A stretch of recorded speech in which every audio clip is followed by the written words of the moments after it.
Viewers, Assalamu alaikum. I am your host Faisal Raza Khan and you are watching Foresight. Viewers, Pakistan's economy is slowly but steadily showing promising results, and it's prominent in all sectors, particularly when we are talking about the most lucrative and flourishing sector or the area, that is digital technology. Digital transformation has contributed significantly to the Pakistan's economy in creating jobs and improved public sector delivery. Effective digital governance can unlock immense economic potential, spark innovation, trigger inclusive development and reduce corruption. Pakistan's information technology alone has contributed and shown remarkable growth at least in last 3 years, and it is now contributing at least around 1% to the country's GDP. Telecom sector is another flourishing area in the digital technology, but we have to now focus on the challenges facing the digital transformation, the true digital transformation. And it is important to harness the opportunities available in growth, particularly for the brighter and prosperous economic future. Today we are discussing the same, and to discuss in detail we have in our studios Mr. Talat Bhatti. He is Talat Bhutta. He is the PhD scholar at the National Defence University and particularly is working on the cybersecurity. Along with him, Syed Mahmood, Muhammad Ayub Shah. He is the technology expert. Most welcome to you both. Thank you very much, Bhutta sahab. Thank you very much, Ayub Shah for being here. And online joining us, Dr. Wajahat Mahmood Qazi. He is advisor on artificial intelligence, digital transformation to the private sector, and he is also the faculty member at the ComSats University Islamabad's Lahore campus. He is joining us on Skype from Lahore. Most welcome to you, Dr. Wajahat. Thank you very much for your time.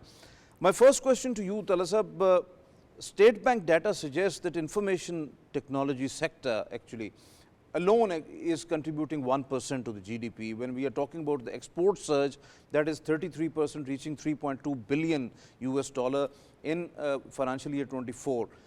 As compared to the last year, the last financial year 23, that was $2.59 billion. Prime Minister Shehbaz Sharif determined to achieve at least 25 billion US dollar mark in the IT exports in the next 5 years. How do you see the objective and what are the challenges there in fully embracing the digital transformation, including the IT enabled services and telecom growth as well? How can they be addressed in particular? Thank you for invitation and also to highlighting this very important topic of the digitalization in the Pakistan. Whenever we talk about the digitization, there are three very important things. There are three P's in the digitalization process. Number one, the people. Second, the process. And third is the platform. Because they provide the platform, they provide the canvas on which the digitalization process will grow. And the second very important thing which you have highlighted regarding the challenges which we may be and which we may face in the digitalization process, there are 4 to 5 major challenges in the digitalization process. Number one is the budget constraint. The second is the technical capacity of the organizations and all those who are engaged in this process. And the third very important thing is the ecosystem which can play the platform and provide such mechanism through which the digitalization process will enhance. And the fourth very important thing is the ecosystem, and along with the ecosystem, the technology which we have to use in the digitalization process. Because whenever the technology is play, and if the technology is not aligned with your goal, and if the technology is not fulfilling the requirement, it may create a problem. So these 4 to 5 major challenges which are in the digitalization process, and no doubt the government is very serious, and there are so many initiative has been taken in last 2 to 3 years on the digital front. For example, in June 2024, the federal cabinet has approved the digital nation bill, according to that bill, there will be the digital authority will be established, and then the digital commission will be established. These are the very important things, because when there will be the digital authority, its fundamental role will be to streamline overall streamline. national mechanism, because that is there should be some sort of a oversight body on that, and that's why the commission and authority is very important in that sense. You well described.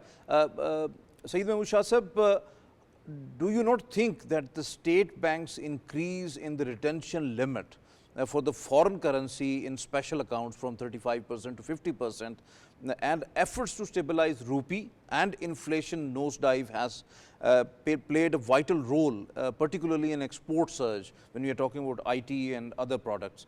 So, how do you see how this is actually contributing into the digital arena and the digital technology enhancement in Pakistan? Very rightly identified factors. The retention of the foreign currency from 35% to 50% has enabled the IT exporters, both the freelancer community as well as the IT export oriented companies. They now have more liquidity in terms of the foreign exchange. It is said that if you want to export, you have to spend here and at the destination as well. So the export cannot go to a destination only by receiving the money from that destination. Obviously, you also have to spend in terms of marketing there, in terms of cultivating resources there, in terms of business promotion there. So now the companies are more able to spend in the foreign currency form at the destination and get more of the business. So this will help by many folds. How? The liquidity is one part in the total policy. There are other parts as well, which means that you can, sublet certain kind of services that the Pakistan may not be able to provide, or the companies here may not be able to provide. So you don't have to really go into the exchange mechanism of the currencies. You don't in fact have to go into the mechanism of buying the foreign currency from the open market, and you get your money wasted for paying to other foreign destinations. As an export hub, you have to be both accommodative as well as liquefied. The financial freedom of your exporters, or financial freedom of the people who are selling services abroad, is one of the most important factor in terms of enhancing the total remittances or the total exchange foreign exchange that they may be getting in their accounts. So this policy has helped the industry manifold. This policy has helped the freelancers manifold, and this policy, with the continuation and with even extension into the increased limits, will definitely increase Pakistan's exports abroad. Definitely, you are absolutely right. When we are talking about exports, it means that it's economy, and strengthening the economy is the main goal. Talat sahab, how has the digital transformation so far contributed to the economic growth and job creation? And what role does digital governance actually play in improving the public service delivery, especially when we are talking about healthcare, the education, finance, revenue, government services, e-government or e-commerce and all that, and how it can unlock the immense growth potential we have, spark innovation, creativity, the research, and different areas to promote the inclusive development and creativity, reducing the red tapeism, and particularly to eradicate corruption? Thank you. This is very important question, that whenever we talk about the digitalization, one of the basic purpose of digitalization is to enhance the public service delivery, because whenever the public service delivery is good, it means this is the indication of the good governance, good government, and the citizens are satisfied. When citizens are satisfied, it means you are achieving your objective. And with reference to this point of view, that the service delivery, we have seen there are so many success stories in recent few years. For example, the digital authority that has been created in Punjab, then they have the financial digital collection mechanism, then in 2022 there are so many other steps has been taken. For example, the cybersecurity policy was introduced by government of Pakistan, and it is also very important that there are 3 to 4 very big databases in Pakistan which we will not even discuss, and we are not taking the benefit of these big databases. For example, the Nadra is the highest number of the digital, all the digital inclusion, all the public and all the people of Pakistan are in digital that database. And then the most recently in 2023, the digital census, that was the very Yes. first digital census in the history of the Pakistan. And one of the This very is, successful one. yeah, no doubt, this was very successful, and there are so many fields, databases, and the fields are included in that census. And the third very important thing, we have the success story of the Benazir Income Sports Program, and most recently the different governments, they are digitalizing the collection of the taxes, and especially the registration mechanism of the all the vehicles. Revitalization of FBR, the transformation of the Yes. taxation system, and lots of other things are going on. So it is very important. You have raised a very important point. Dr. Wajahat, when we are talking about overall access to the digital services, we have seen over the years that there is digital divide and enhance. Unfortunately, the internet access is limited. So how we can end this digital divide and enhance the internet access quality, the speed and services? According to the Okla's Speed Test Global Index, August 2023, significant gaps still exist, as Pakistan stood at least out of 145 countries on 127 number in terms of mobile internet speed, and 154 out of 182 countries in the terms of the broadband speed. So on the other hand, the Bytes for All Internet Landscape report indicates that 15% of the population in remote areas, particularly in remote areas, have no access to the internet services. So when we are talking about the digital transformation, how much it is important to have access to these services, so that the population which is left behind must have to be included into the inclusive development in this area? Bismillah. Thank you, Faisal Saab, and everybody. Assalamu alaikum. Really, it's a very important point over here. First of all, what we need to understand is this, that what do we mean by transformation? Because understanding the impact of the transformation in the future vision, that can only give us the right path about minimizing the digital divide. Because the digital divide is not only due to the limited access of the internet or low bandwidth. It's also due to the emerging technologies and the need and the demand which is being created in the international market. So what we need to understand is this, that it's not going to be only about, yet it's very important, the infrastructure expansion. It's We need to look into our policies and to see where and what segments of the policies need to be get refined based on the emerging and the disruptive technologies and the need for for the manufacturing industry, for the agro industry, and all those things. So from that point of view, what I think is that we need to focus on a systematic expansion of the infrastructure for the remote areas by putting more, extended fiber optic networks. We should be looking for, a low-cost wireless solutions such as fixed wireless access, infrastructures. We already have satellite internet access, but which is limited. We need to expand that facility for remote areas. We need to encourage public-private partnerships because the world is evolving very rapidly. And most important point is this, that we need to bring universities into the role, as our neighbor country India has already developed and have a very success story about about particularly on this segment, as their initiatives have brought affordable internet and tech education to the rural areas. For example, we can look into the case studies for IIT and all those things. So from a policy reform and initiative point of view, Pakistan already have funds like universal service funds. So what we need is to look into those funds and the way they are being utilized for the optimum, effective, and targeted utilization. So these funds are being used by universities, by other R&D departments and private sector departments, one way or the other way. But I think that we need to focus on this thing, that what is the need of the hour. Sorry, what kind of sorry, what kind of projects we need to initiate, and focusing on those particular segments, we need to establish frameworks to encourage private and public sectors so that they can invest in terms of getting good ROI. So that is the only way we can, I think, that we can move forward. And most important point over is this, that we need to encourage local manufacturing sector to develop routers, to develop smartphones, to develop all kind of IT-based gadgets and devices. Because the way the effect of the export and the import is happening, our socio-economic challenges and all those things, keeping on. And first, most important point over is this, that we have a very good human resource over here, keeping in view our population.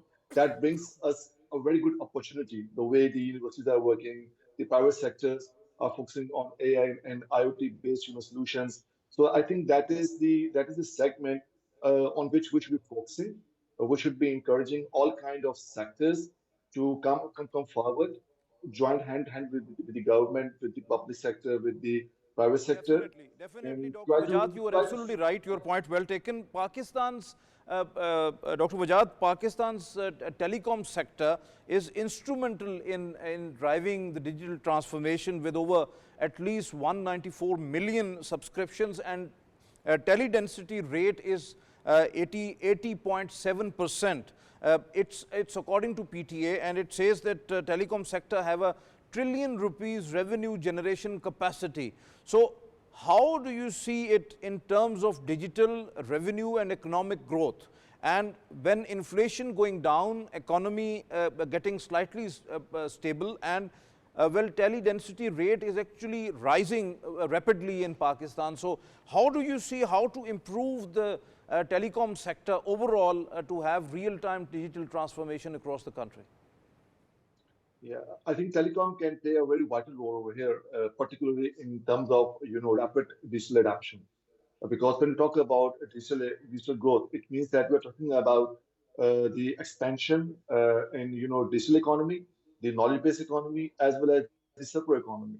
So keeping in view these three kind of economies, we have a very good opportunity when it comes to telecom sector. If telecom sector can focus on devising and coming with targeted packages, policies, the frameworks, the protocols, which could enable the private sector, the public sector to access to expand their digital services in terms of e-commerce, in terms of e-governance, particularly focusing on, which I would like to focus over, is this the smart manufacturing. From the point of view industry 4.0, 5.0, as we are already entering into industry 6.0. So we are already left behind. Our industry sector is like still behind these kind of tech innovations. So in order to bridge the gap, we need to focus on a strong telecom backbone, because that is the only way to get the leverage, the benefits of industry 4 and 5.0. Because when we talk about these kind of businesses, particularly their supply chain, because when we talk about industries segments, supply chain is a very important component, the backbone. So what kind of supply chain we are looking at in the upcoming era is all based on sustainability. So I think that for that particular point of view, what we need is that AI based adoption. We need IoT based adoption. We need blockchains things. This can't be done without strong telecom infrastructure and their expansion. So from Definitely, that you are point of view, I absolutely think that, right, because yeah. a very robust and strong telecom sector is inevitable if we want to have real-time digital transformation. Syed Mahmood Shah Sahab, World Bank suggests that almost half of Pakistan's IT, information technology industry, actually comprises of the freelancers, and it's fourth largest globally, preceded by US, UK and Brazil, while India stands at 7th in ranking. And they are source of estimated 1.2 billion US dollars annually into the country's economy. Do you not think that their outcome could be enhanced, that could be multiplied manifolds, and particularly with more innovation and creativity, having more ideas into that arena, if all growth barriers actually get removed? Very rightly brought out. In fact, individuals matter. And in IT ecosystem, freelancers do matter. These are the individuals on getting matured, they form companies and they get into the company ecosystem. The same companies on more maturity or with experience, they become multinational companies, and thereby they become the unicorns.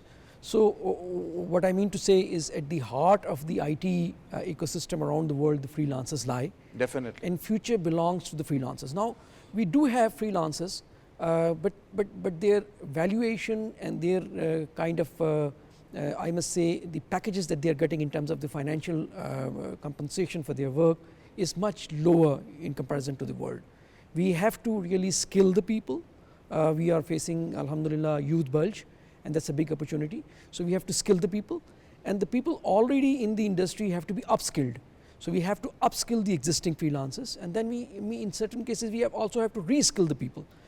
And apart from this skilling part or their capacity building part, as individually, we have to overall facilitate them in many manners. We have to expose them firstly to the international standards, to the international ways of working, to the first world freelancers, whereby they can learn how people value add to their work and value add in terms of earning more for the same piece of work that somebody may be doing across the continent. Definitely, you are right, because we cannot let the private sector lose, because there should have to be oversight, along with that regularization and some sort of structuring or restructuring of that overall arena, because it is important to not only to feed those people who are actually creative and doing the real work, but also this and or at least regularize the third party, because actually the third party is getting the benefits, and those who are real skilled people, they are losing.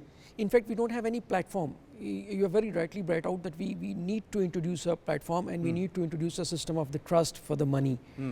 So we have to have a system under grand policy for freelancers.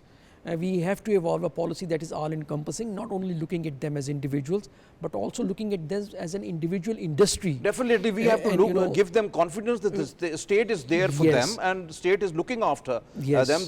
They are not in isolation, really. Your point well taken. Talat, what about robust funding mechanism for the startups? The capacity building, the skill development, academic grooming of the overall sector and the people who are actually working over there. So do you think that we are on track regarding that, and those fundings are available to the different startups and the IT entrepreneurs and the freelancer community to meet the demands of the modern digital age with true capacity building, skills, training, academic background, and have the funding facilities available? Thank you. This is very important, that whenever we have to start the small business, there should be the funding. In Pakistan, there are government of Pakistan, they have taken such initiative. They are giving the small loans to the specially new and fresh youth of the universities. They are coming up with after their education. And the second very important thing is, there are some of the small business grants are also available. Then the other very important thing is that there are some small business ventures. They do the collaborations to enhance and to start the business. It is very important that on the basis of these businesses and to enhance this capacity, this funding will play a very important role to learn the new skills, to market their business, and to do the collaborations, and also to purchase the new investments. So, Talat, if we just simplify for our viewers, just simplify it, that if a student wants to make his or her career into the digital technology, whatsoever the branch would be, so where he or she should go, and from where he or she get the real-time advice on how to, or if anyone wants to start a business, because this is basically the area where most of our youth are actually lacking, and they are not getting much good advice on that. Thank you. Basically, in last 2 to 3 years, the different government organizations, they are providing such platform. They are giving the free online education and the skill development of the youth to learn how they have to start their business, what are the opportunities, and what are the market demand. Okay. So these things can play a very important role, and there are so many such examples. When they are fresh graduates of the university, they take the benefit of these opportunities that were being provided by the federal government, and also so many the provincial government, they are also providing such type of the funding, the skills, and the government interventions, and the government is taking such steps to give them the opportunity and the platform that they can start the business, and so that the other youth, not only the single person, there are so many other students and so many other youth, they can also engage with them to start the business as per the business So, requirements and the business. taking Talat Saab's argument forward, Ayub Shah Saab, Pakistan has half of the female of the women population and very talented. Why not to educate, train and empower our young girls by evolving a national program like Learn to Earn for Pakistan, something like that. Like Pakistan Software Export Board just recently launched its first ever women's software technology park at the Women's University Bagh, Azad Kashmir, supporting over 2,800 women entrepreneurs through various programs. So why not we are having a startup regarding our women, our youth, our girls particularly, so that they can be skilled, because they are half of the population and we cannot afford to just side them away. Exactly. The national productivity is a sum total of individual productivity. Obviously, obviously. And how can we leave about 50% individuals out of the productivity ecosystem? We have to get them into not only the productivity but also the value added productivity. And there's a need, of course, government is doing a lot, and a lot of steps have been taken, and they are really appreciable, like the one you mentioned by the Pakistan Software Export Boards. The women empowerment has to come in, not only in terms of empowering financially or providing them the ecosystem or providing them the infrastructure, but also a kind of a motivation that has to come in, because our society is somehow a closed society. Yes, and our rural population segment of the women is quite sizable. So we have to ensure an outreach to the rural segment of the female and the woman in order to bring them into the limelight, and empower them by skilling them in the IT sector. There are many of the areas which may not need that much of a education or training, like designing and others, and they are more creative in nature, which can be taken down to the rural women. What we have to ensure is their connectivity, better connectivity. What we have to ensure is their inclusion. What we have to ensure is the outreach to them and bringing them on board. So yes, for the women empowerment and for the women onboarding in IT sector, I think freelancing is the best model. It suits our society, it suits our geo dispersion of the population, and it suits other kind of factors which we have prevailing in our society. Definitely, you are absolutely right, because unfortunately at the rural level, even in urban areas, most of the women even don't know how to use e-banking. Yes. And that is simply that you have to stay at home, have some sort of e-commerce or your e-business, and have the bank account and use it at home. So that is going to serve Pakistan, that is going to serve women as well.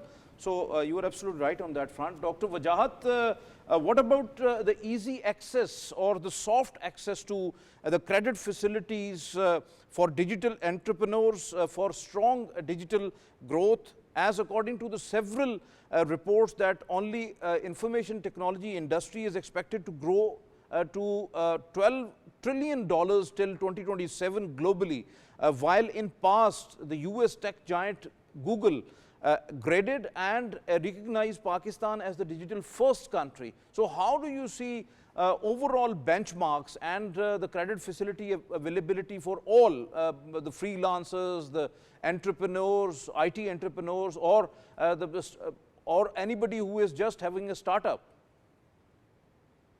Yeah, I think this is a very important point, because question basically, because when we talk about transformation based on digital, infrastructure, the impact is not only with the one who are providing the services, because when we talk about Pakistan, this is not only about facilitating the freelancers or the software houses or the IT tech houses. Uh, just for the purpose of export also. We do also have a need in our local industry because when we talk about transformation, it's going to transform the organizational culture. It's going to impact the business activity. It's going to impact the business processes, models, and ecosystem. So I think that we need to, look into the areas that at national level that what kind of funding facilities are needed to be provided to our local consumer ends for the IT solutions, and what kind of financial and innovative, facilities are needed to be provided to the one who are going to provide those solutions. From that point of view, we have two kind of markets. I think for both kind of markets, they need to be tailored, customized, packages for the consumer market and for the enterprise service market.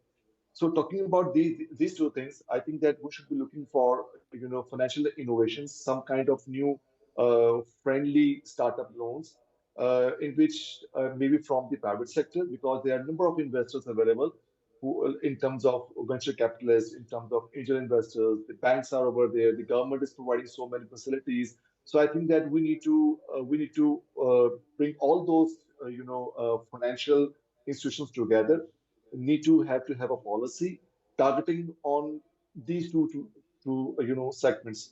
And from these two channels, we need to think about that what kind of digital incubators need to be focused, what kind of thematic areas are need to be grown, need to be funded for next 5 years or 4 years. So I think it needs to be a very targeted plan, because otherwise, if we are like opening the funds or the loans for any kind of IT industry coming in and taking the funds, then we might hit a bottom, or we might hit some greater challenges as we have seen in the past also.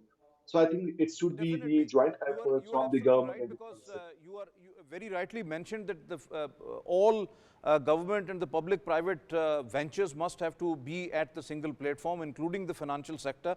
And when you have inflation going down and the banking sector has too much liquidity available, so why not to extend loans to the young entrepreneurs to have their businesses in the different digital sectors? So, Dr. Wajahat, what to do to have both domestic and foreign investments in Pakistan's information technology enabled services, the telecom sector, and all of the digital arenas, especially when we are talking about these investments regarding the company mergers into the acquisitions, IT startups, the venture capital funds, information technology parks, the software development, research labs, and technology incubators. So, do you not think that locally, the local investors first and then the foreign investors, if they invest into these sectors, because these are lucrative, they will get the profits as well, but that ultimately will flourish Pakistan's overall digital transformation and the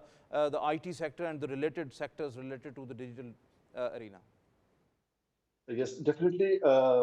In order to encourage our local investors, so one of the myths which I have, faced in last few a couple of months is that the local investor is not ready to invest. I think that it's one of the myths.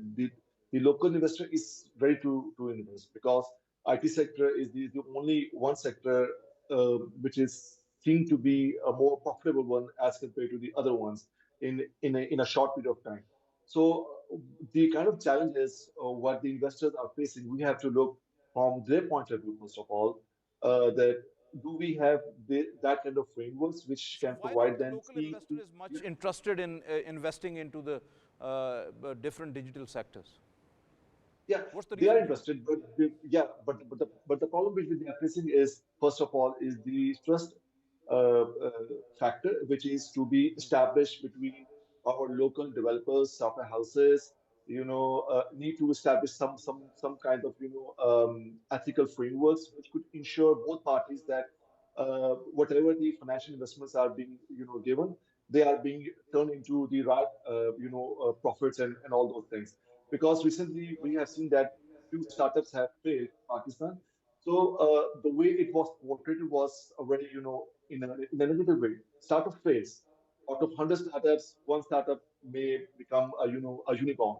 So this is also something which we need to understand, and we need to educate people that startups, we need to encourage them. We need to uh, let them see that through the investment. So what we can do is that if a local investor is like providing a fund or a loan to any startup, the government should play a role by providing some kind of policy, some kind of mechanism that could ensure that the risks are being minimized.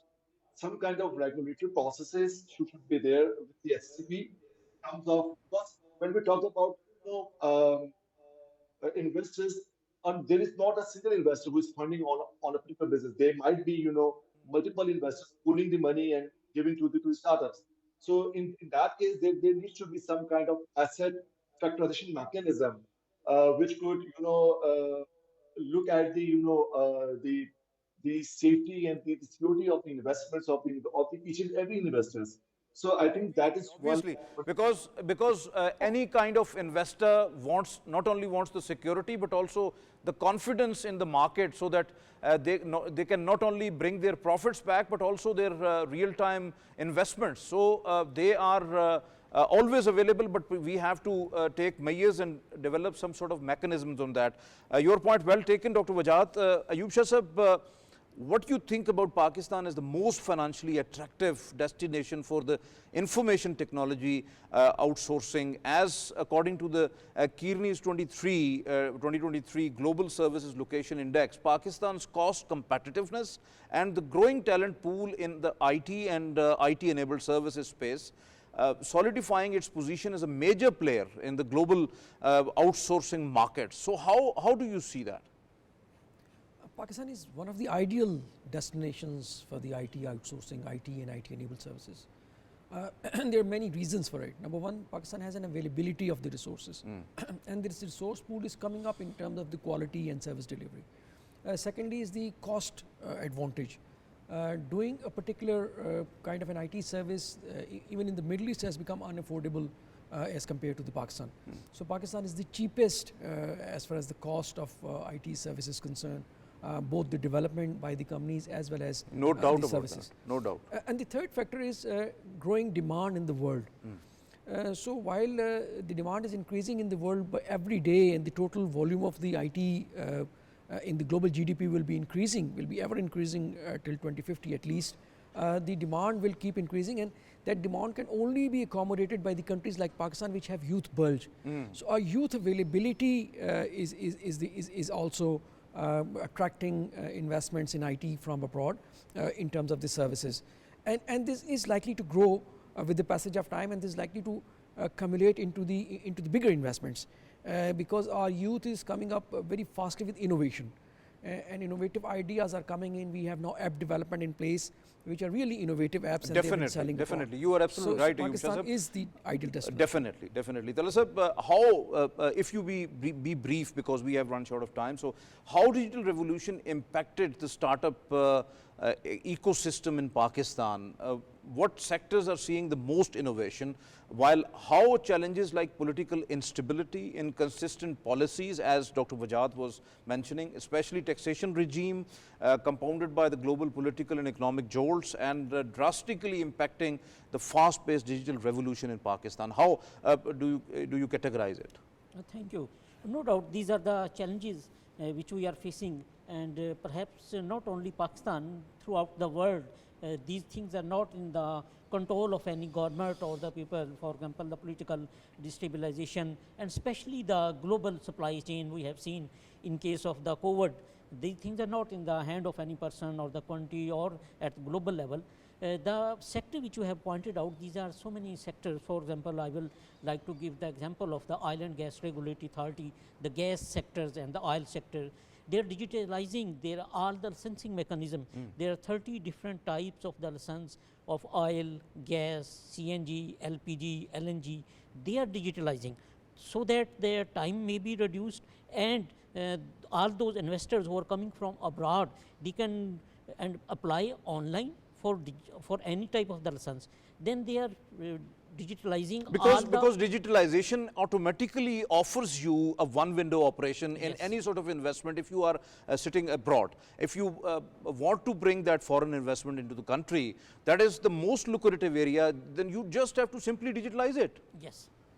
So you are absolutely right on that path, no doubt about that. Dr. Wajahat, what about the cyber threats basically, and data-driven disruptive technologies proliferation in digitalization process, as mostly the use of the foreign IT products offers a gateway to the hostile forces to interfere into the IT and telecom sectors particularly. Why not to have our own mechanisms and the technologies available? What about the cyber and digital security across the board to provide a safer environment and the safer cyber space basically for the digital growth in Pakistan? But I think this is one of the very important and critical point because the way the AI is progressing, we have IoT-based infrastructure on the place. We have so many things happening around us in terms of in the digital world. So the definition of being safe and being secure is changing day by day, and relying on international products, on the foreign products, just for example going on the GitHub, getting open source codes and downloading those things and extending your solutions on based on those things, that might work for small business organizations, but talking about large infrastructures, that is a very big question mark in terms of AI safety, in terms of data breaches, particularly talking about as the recent treaties have been signed, the data across the border, there are so many compliances which the international community is asking for when it comes to software export. And the same framework applies on our indigenous products also. I think that it is a time where we need to take this thing very serious about developing our own products, whether they are the hardware-based products, they are the embedded products, IoT products, software products. They should be indigenous. We should be looking for the solutions that covers our local cybersecurity challenges, so that we can, uh, manage the kind of threats there are, like in terms of data manipulation, in terms of ransomwares, in terms of cyber ecosystem, particularly talking about the IoT Absolutely, infrastructure. absolutely. You are So absolutely right, Dr. Wajahat. We have run short of time. Unfortunately, this is a huge topic when we are talking about cyber security particularly. So we'll do some sort of another program on that as well. Thank you very much for your presence online, Dr. Wajahat, Mahmood Qazi sahab. Thank you very much for your candid views as well. Thank you very much, Syed Ayub Shah sahab, for your presence. Thank you very much, Talat sahab, for your presence here in the studios. Viewers, as you have just listened to our panelists, Pakistan has an immense potential to become a major player in the global digital economy with a growing talent pool and obviously the cost effective and cost competitiveness in the digital market available here in Pakistan. But although it's moving, Pakistan is moving at the fast pace in the digital arena, but still lots of challenges persist. We have to focus on these challenges and eradicate and end all these challenges, like end digital divide. We have to improve the internet access. We have to give uninterrupted power and the internet supply to the different areas, and particularly we have to improve the speed and eradicate all barriers which are there, and the cyber security threats must have to be tackled. We have to have robust funding mechanisms available within the country for startups and for different IT incubators and the IT entrepreneurs which are there. They have immense talent. We have to just fund this talent pool and give them skills, education, and particular training. We don't have to leave behind our women. We have to focus on our 50% of the population. We have to have capacity building and skill development, improve the digital infrastructure and the cyber security.